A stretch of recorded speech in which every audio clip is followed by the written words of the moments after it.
Hi everyone. So இப்போ நம்ம இந்த வீடியோவில் Visharad Purvardh new syllabus paper 1ல் வரக்கூடிய எஸ்ஏஸை நம்ம பார்க்க போகிறோம். ஸோ ஆல்ரெடி இதில் வந்து நமக்கு ஃபர்ஸ்ட் பார்ட் பார்த்தீங்கன்னா கஹானி பார்ட் வருது. இதில் ஃபர்ஸ்ட் லெசன் ஆல்ரெடி வீடியோ போட்டிருக்கேன். ஸோ அதை நம்ம பிளேலிஸ்ட்டில் நீங்கள் செக் பண்ணி ரீட் பண்ணிக்கோங்க.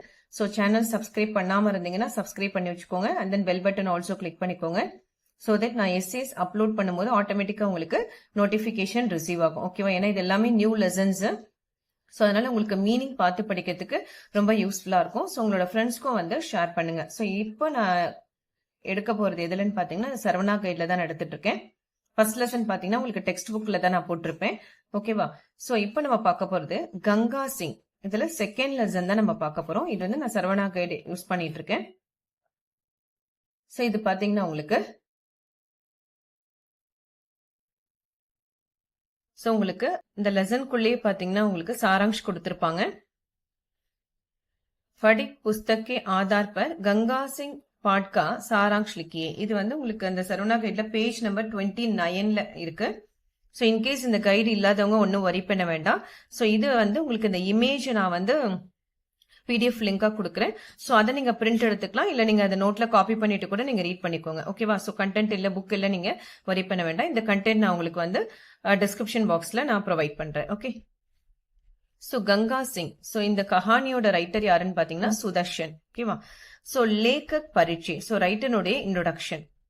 गंगा सिंह नामक ये कहानी ஸ்ரீ சுதர்ஷன் ஜி की कहानी है. சோ கங்கா சிங் அப்படின்ற பேருடைய இந்த கதை வந்து யாருடையது? சுதர்ஷனுடைய கதை அப்படின்னு சொல்றாங்க. பிரேம்சந்த் கி பரம்பரா கே கஹானிக்கார் ஹை.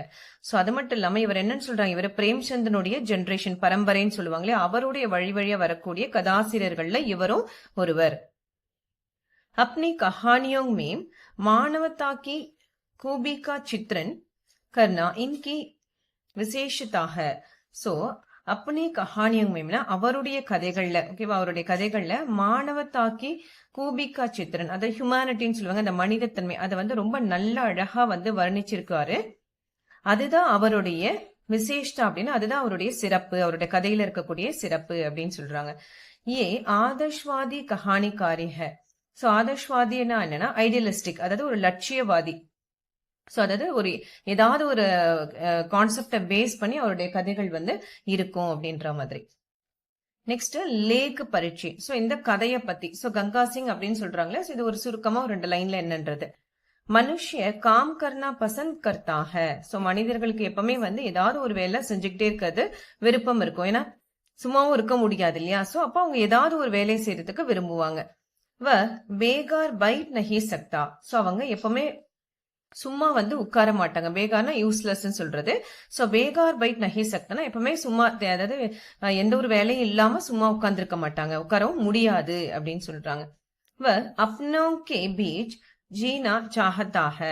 சோ அது மட்டும் இல்லாம அவங்க தங்களுக்குள்ள ஒன்னா சேர்ந்து வாழணும் அப்படின்றது அவங்களுடைய விருப்பமா இருக்கு. அதாவது ஒருத்தருக்கு ஒருத்தர் அன்பா இருக்கணும் அப்படின்றது அவங்களுடைய ஆசையாவும் இருக்குமா. ஏ சப் மனுஷக்கே ஜன்மஜாத் குணஹ. இதுதான் எல்லா மனிதர்களுக்குள்ளே இருக்கக்கூடிய இயற்கையான ஒரு குணம், அப்படி அதாவது பிறவி குணம் அப்படின்னு சொல்லுவாங்க. இஸ் கஹானி மேம் இசி கா சித்ரன் ஹை. சோ இந்த கதையில இத பத்தி தான் இங்க எக்ஸ்பிளனேஷன் கொடுத்திருக்காங்களாம். ஓகேவா? நெக்ஸ்ட் பாத்தீங்கன்னா இப்போ அந்த கேரக்டர் யாருன்னா கங்கா சிங் வச்சுதான் நமக்கு அந்த மனிதத்துவம்னா என்ன, அவங்க வேலையை பத்தி சொல்றது, இவரை வச்சு இந்த கதையை வந்து எக்ஸ்பிளைன் பண்ணிருக்காரு. சியால்கோட் நகர் மேம் ஏக் படா ஸ்கூல் தான். ஸோ சியால்கோட் அப்படின்ற ஒரு சிட்டியில ஒரு பெரிய ஸ்கூல் ஒன்று இருந்துச்சாம்.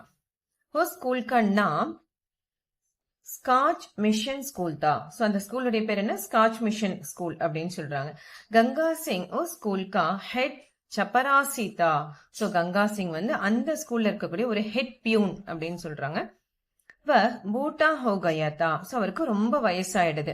இஸ்லியே வஹ ரிட்டையர் ஹோனா சாஹத்தா தா. சோ அதனால அவருக்கு ரிட்டையர்மெண்ட் வாங்கணும் அப்படின்னு ஒரு விருப்பம் வந்துருச்சு. சோ இதுக்கு மேல நம்மளால வேலை செய்ய முடியாது, போதும் அப்படின்னு வந்து அவர் நினைச்சிட்டு சரி ரிட்டையர்மெண்ட் வாங்கிடலாம் அப்படின்னு அவரு நினைக்கிறாரு. கங்கா சிங் கி அர்ச்சி. சோ கங்கா சிங்குடைய அப்ளிகேஷன், அர்ச்சி மீன்ஸ் அப்ளிகேஷன். சோ அதாவது அந்த பிரின்சிபல் கிட்ட போயிட்டு அவர் வந்து ஒரு அப்ளிகேஷன் கொடுக்கிறாரு, இந்த மாதிரி நான் ரிட்டையர் ஆக போறேன். அது என்னன்றது இதுல கொடுத்திருக்காங்க. Ghulam Majeed Scotch mission school கே ஹெட் மாஸ்டர் தி. சோ இதுல இந்த குலாம் மஸ்ஜித் ஸ்காட்ச் அப்படின்றவர் தான் இந்த ஸ்கூலுடைய இந்த ஸ்காட்ச் மிஷன் ஸ்கூலினுடைய ஹெட் மாஸ்டர் அப்படின்னு சொல்றாங்க. குலாம் மஸ்ஜித் அப்படின்றது பேர். கங்கா சிங் நே உன்சே கஹா கி, சோ கங்கா சிங் அந்த ஹெட் மாஸ்டர் கிட்ட சொல்றாராம், மே பூட்டா ஹோ கயா ஹூம், எனக்கு ரொம்ப வயசாயிடுச்சு. தக் கயா ஹூம், ரொம்ப டயர்டும் ஆயிட்டேன், ரொம்ப சோர்வாயிடுச்சு எனக்கு. முஜே சேவா நிவர்த்தி தீஜியே, எனக்கு அந்த சர்வீஸ்ல இருந்து ரிட்டையர்மெண்ட் கொடுங்க. பென்ஷன் பி திலா தீஜியே, எனக்கு பென்ஷனும் எனக்கு கிடைக்க ஏற்பாடு பண்ணுங்க. மே ஹரித்வார் ஜாவூங்கா और वही रहूंगा, நான் ரிட்டையர்மெண்ட்க்கு அப்புறம் ஹரித்வாருக்கு போக போறேன், அது மட்டும் இல்லாம அங்கேயே நான் இருக்க போறேன் அப்படின்னு சொல்றாரு. ஹெட் மாஸ்டர் ने कहा कि मैं इस संबंध में मिशन को पत्र लिखूंगा, சோ அதுக்கு அந்த ஹெட் மாஸ்டர் சொல்றாராம். ஹெட் மாஸ்டர் என்ன சொல்றாருன்னா, நான் இது சம்பந்தமா அந்த மிஷனுடைய அந்த மிஷனுக்கு, அதாவது அதுக்குன்னு ஒரு கமிஷன் இருக்கும் இல்லையா அந்த ஆர்கனைசேஷன், அவங்களுக்கு நான் ஒரு லெட்டர் எழுதுறேன் அப்படின்னு இவர் வந்து ஒத்துக்கிறாரு. கங்கா சிங் கி குஷி, சோ இதை கேட்டோன்னே கங்கா சிங் எப்படி ஹாப்பி ஆகுறாரு, எதனால ஒரு ஹாப்பி ஆனாரு. एक दिन हेडमास्टर ने गंगा सिंह को बुलाकर कहा कि मिशन तुमको सेवा से निवृत्त करना चाहता है. அப்ப ஒரு நாள் ஹெட் மாஸ்டரு கங்கா சிங்க கூப்பிட்டு, புலாக்கர் மீன்ஸ்னா காலிங், கூப்பிட்டு கஹாகி சொல்றாரு, மிஷனா அந்த ஹெட் ஆபீஸ் இருக்கு இல்லையா அங்க, தும்கோ சேவா சே நிவృத் கர்னா, உங்களை இந்த சர்வீஸ்ல இருந்து ரிட்டையர்மெண்ட் கொடுக்கறதுக்கு சாஹத்தாக, அவங்களும் ஓகே சொல்லிட்டாங்க, ஒத்துக்கிட்டாங்க. मिशन तुमको हर महीने 15 रुपये का पेंशन देगा, அது மட்டும் இல்லாம அந்த மிஷன் என்ன பண்றாங்க, உங்களுக்கு ஹர் மஹினே எவ்ரி மந்த் ஒரு மாசமும் 15 rupees வந்து பென்ஷனா கொடுக்கவும் ஒத்துக்கிட்டாங்க அப்படின்னு சொல்றாரு. யஹ் சுன்கர் கங்கா சிங் கோ படே குஷி ஹுயி, இதை கேட்ட உடனே கங்கா சிங்க்கு ரொம்ப ஹாப்பி ஆயிடுச்சு. பார்ட்டி और தோஹஃபே, அதாவது பார்ட்டியும் கண்டக்ட் பண்ண, அந்த ரிட்டையர்மெண்ட்டுக்குன்னு ஒரு பார்ட்டி வைப்பாங்க இல்லையா அந்த பார்ட்டி, அது மட்டும் இல்லாம தோஹஃபேனா ஒரு கிஃப்ட் அதையும் கொடுக்குறாங்க. கங்கா சிங்க்கு தோஹஃபே தேனா கா இன்சாம் தா, சோ கங்கா சிங்க்கு அந்த பரிசு எல்லாம் கொடுக்கறதுக்கான அரேஞ்ச்மெண்ட்ஸ் வந்து நடக்குது. இன்ஜாம் அப்படின்னா அரேஞ்ச்மெண்ட்ஸ். கங்கா சிங் நே தோஹஃபே மேம், அப்ப கங்கா சிங்க்கு பரிசளிப்பா என்னென்னலாம் கொடுக்குறாங்கன்னா, சடினா அந்த ஸ்டிக், கடினா கடிகாரம், கிராமபோன் அந்த பாட்டு கேட்பாங்க இல்லையா அது,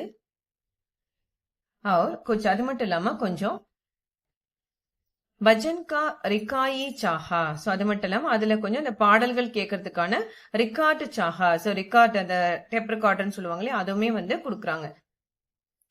மிஷன் ने गंगा सिंह को पार्टी देने का भी प्रबंध किया था, அது மட்டும் இல்லாம இந்த மிஷன் அந்த ஆர்கனைசேஷன் அவங்க இருக்காங்களே ஹெட் ஆபீஸ், அவங்க அந்த கங்கா சிங்க்கு ஒரு பார்ட்டி கொடுக்கறதுக்கான அரேஞ்ச்மெண்ட்ஸும் பண்றாங்களா, பிரபந்தன அரேஞ்ச்மெண்ட்ஸ்.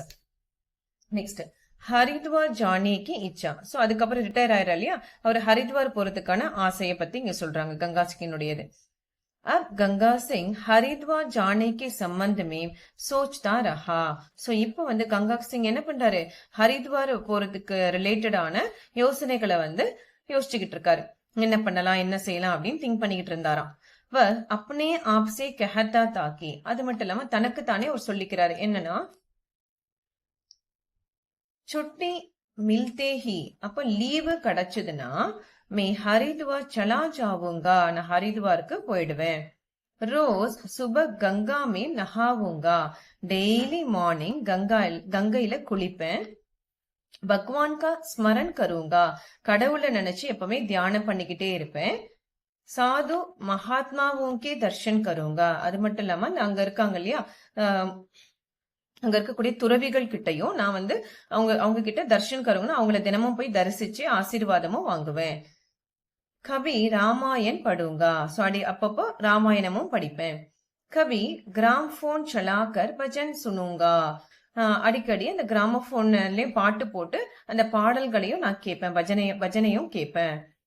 दूसरों से ज्ञान और ध्यान के बारे में बात करूंगा, மத்தவங்க கிட்ட, அதாவது மத்தவங்க கிட்ட போயிட்டு அவங்க கிட்ட இருக்கிற அந்த அறிவு, அது மட்டும் இல்லாம அந்த தியானத்தை பத்தியும் நான் நிறைய விஷயங்கள் பேசுவேன், அதாவது அறிவு சம்பந்தமான, அதுக்கப்புறம் வந்து ஒரு மெடிடேஷன் அது ரிலேட்டடான எல்லா விஷயங்களை பத்தி நான் பேசுவேன். ஷாம் கோ கங்கா கே கினாரே பைட்டூங்கா, அது மட்டும் இல்லாம ஈவினிங் கங்கையினுடைய கரையில உட்கார்ந்துருப்பேன். ராத் கோ பேஃப்ரீக்கி சே சோவுங்கா, நைட்ல எந்த ஒரு கவலையும் இல்லாம நான் தூங்குவேன். அதுதான் பேஃப்ரீக்கி அப்படின்னா வித்தவுட் வரி, நோ வரிஸ். சோ எந்த கவலையும் இல்லாம நான் தூங்குவேன். ஹரித்வார் புண்ணிய நகரி ஹே, அது மட்டும் இல்லாம ஹரித்வார்ன்றது ஒரு புண்ணிய நகரம். ஜீவன் கே அந்திம் கால் மேம், வாழ்க்கையினுடைய கடைசி காலத்துல வஹாங் ரஹனா, அங்க இருக்கக்கூடியது சௌபாக்கிய கி பாத் ஹை, ரொம்ப புண்ணியமான ஒரு விஷயம். इसलिए கங்கா சிங் ஹரித்வார் ஜானா சாஹத்தா தா. சோ அதனாலதான் கங்கா சிங் ஹரித்வார் போகணும்னு ஆசைப்படுறாராம். சோ இதெல்லாம் தான் அவர் யோசிச்சுக்கிட்டு இருக்காரு அப்படின்னு சொல்றாங்க. நெக்ஸ்ட் மண் பதலா, ஆனா இது எல்லாமே யோசிக்கிறாரு இல்லையா, ஆனா அவருடைய மனசு எப்ப மாறுது அப்படின்னு கொடுத்திருக்காங்க. ராம்தன் கோ நயா ஹெட் சபராசி பனாயா கயா. சோ இவர் கங்கா சிங் வெளியே வந்துட்டாரு இல்லையா, அவருக்கு அடுத்தது ராம்தன் அப்படின்றவரை ஒரு புதிய ஹெட் பியூனா வந்து அப்பாயிண்ட் பண்ணிருக்காங்களாம். தப் கங்கா சிங் கோ லகாக்கி, அப்பதான் அவரை பார்த்த உடனே கங்கா சிங்க்கு என்ன தோணுதுன்னா, உஸ்கா ராஜ்ய ஹாத் சே சூட் கயா, அவருடைய ராஜ்யமே ஒரு கையில இருந்து போனா மாதிரி, இழந்தா மாதிரி அவர் வந்து ஃபீல் பண்றாராம். அது ஆப்போசிட்ல அவர் இருக்கிறத பார்த்துட்டு. பங்கி நே கங்கா சிங் கே கஹாக்கி, அது மட்டும் இல்லாம அங்க இருக்கிறாங்களே ஸ்வீப்பர், பங்கினா ஸ்வீப்பர், பெருக்கிறவங்க என்ன சொல்றாங்களா, கங்கா சிங் கிட்ட சொல்றாங்க, பையா சகோதரனே, தும் பர்தேசி பன் கயே ஹோ, நீங்க இப்ப எதுவுமே இல்லாம ஆயிட்டீங்க, உங்களுக்கு இப்போ எதுவுமே இல்ல, நீங்க வெறுமையா இருக்கீங்க அப்படின்னு சொல்றாரு. யஹ் சுன்கர் உசே லகாக்கி, இத கேட்ட உடனே அவருக்கு என்ன தோணுதுன்னா, அப்னே ஹி ராஜ்யமே அஜ்நபி ஹோ கயா ஹை, தன்னுடைய ராஜ்யமே தன்னுடைய விட்டு வந்து போனா மாதிரி ஃபீல் பண்றாராம். வஹ் ஹெட்மாஸ்டர் சே போலாக்கி, அதுக்கப்புறம் இதை யோசிச்சுட்டு என்ன பண்றாரு, அவர் ஹெட்மாஸ்டர் கிட்ட போய் சொல்றாரு, முஜே மாஃப் கீஜியே, என்ன மன்னிச்சிருங்க அப்படின்னு கங்கா சிங் போயிட்டு ஹெட்மாஸ்டர் கிட்ட கேக்குறாராம். ஏன்னா அவர் என்ன யோசிக்கிறாரு, அவர் புது ஆளை பார்த்த உடனே நம்மளோட ராஜ்யமே நம்மளோட போயிடுச்சு, நம்ம இதுக்கப்புறம் வேஸ்ட் அப்படின்ற ஒரு ஃபீல் வந்து அது கொடுத்துருச்சான். மே ய ஸ்கூல் சோட்கர் நஹி ஜாவுங்கா, நான் இந்த ஸ்கூல்ல விட்டு நான் இங்க இருந்து போக மாட்டேன். ய school he Mera Haridwar high, இந்த ஸ்கூல் தான் என்னுடைய ஹரித்வார், புண்ணிய ஸ்தலம் அப்படின்னு சொல்றாரு. ஆப் லோக் ஹி சாது மகாத்மா ஹை, நீங்க எல்லாரும் தான் எனக்கு வந்து சாதுக்கள், துறவிகள். ஹெட்மாஸ்டர் நே பி மான்லியா, சரி கேட்ட உடனே அந்த ஹெட்மாஸ்டரும் அதை அக்செப்ட் பண்ணிக்கிறாரு. மான்னா அக்செப்ட், மான்லியானா அக்செப்ட் பண்ணிக்கிறாரு. சோ இதுல என்ன விசேஷ அப்படின்னு பாத்தீங்கன்னா, இந்த கதையில சுதர்ஷன் ஜி கி கஹ கஹானி அனுபம் கஹானி ஹை, சுதர்ஷன் ஜியால சொல்லப்பட்ட இந்த கதை ஒரு அன்கம்பேரபிள் ஸ்டோரி, ஒப்பிட முடியாத ஒரு ஸ்டோரி. ய கஹானி கீதா மே பத்தாயி கயி, அதாவது இந்த கதை வந்து கீதா மே பத்தாயி கயி கர்ம பாவனா கி நிச்சோட் ஹை. இது என்ன சொல்றாங்கன்னா, கர்ம பாவனானது அந்த வேலையில இருக்கக்கூடிய அந்த உணர்வை பத்தி, அதாவது வேலையில அவங்களோட இன்வால்மெண்ட பத்தியான கான்செப்ட் வந்து உள்ளடக்கியது அப்படின்னு சொல்லி, நிச்சோட் அப்படின்னா அந்த கான்செப்ட் அதுக்குள்ள இருக்கு. காம் கர்னே மேம் ஜோ குஷி ஹை, வேலை செய்யறதுல எந்த அளவுக்கு ஹாப்பினஸ் இருக்கோ, ஆராம் கர்னே மே நஹி ஹை, அது ரெஸ்ட் எடுக்கிறதுல எப்பவுமே இருக்காது. யஹி இஸ் கஹானி கா சந்தேஷ் ஹை, இதுதான் இந்த கதையினுடைய இன்ஃபர்மேஷன் அப்படின்னு சொல்றாங்க. ஓகேவா?